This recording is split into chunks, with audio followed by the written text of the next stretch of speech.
Captain Vijayakanth என்றாலே ஒரு நல்ல மனிதர், நல்ல மாமனிதர் தான்.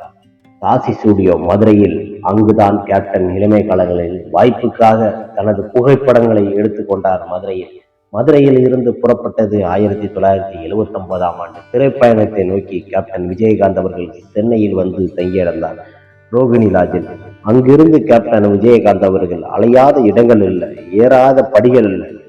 அவரை அழைத்து கொண்டு நடிகருமாகிய ஒரு குள்ளமணி அவர்கள் கேப்டன் விஜயகாந்த் அவர்களை எல்லா ஸ்டுடியோவிலும் அழைத்து கொண்டு செல்லுவார். கேப்டன் விஜயகாந்த் அவர்கள் வாய்ப்புக்காக தேடி தேடி அலைந்து சோர்ந்து போகாமல் ஒரு கட்டத்தில் சாப்பாடுக்கே வழி இல்லாமல் சென்னையிலே தங்கி கொண்டிருந்தார்.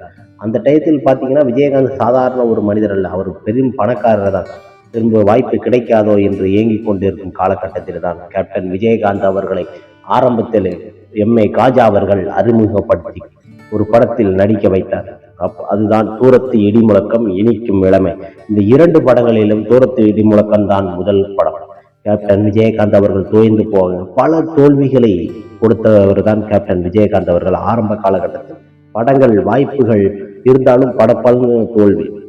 கடைசி காலகட்டத்தில் அவர் திரும்பியும் ஊருக்கு போயிடலாமா என்று சிந்தனை காலங்கள் வரும்போதுதான் அவர் வாழ்க்கைக்கு ஒரு படமாக சட்டம் ஒரு இருட்டறை படம் வந்தது.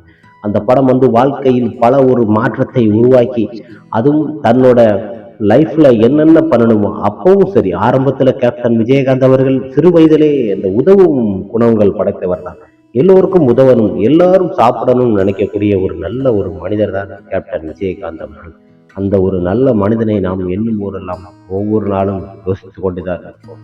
கேப்டன் விஜயகாந்த் அவர்களை பற்றி நிறைய விஷயங்களை நான் கூற உள்ளேன். கேப்டனை பற்றி நிறைய விஷயங்கள் நம்மிடம் உள்ளது. எம் தலைவர் கேப்டன் விஜயகாந்த் அவர்களை புகழ் மக்களுக்கு இன்னும் தெரியப்படுத்துவதுதான் என்னோட நோக்கம். கேப்டன் புகழ் வாழ்க்கை.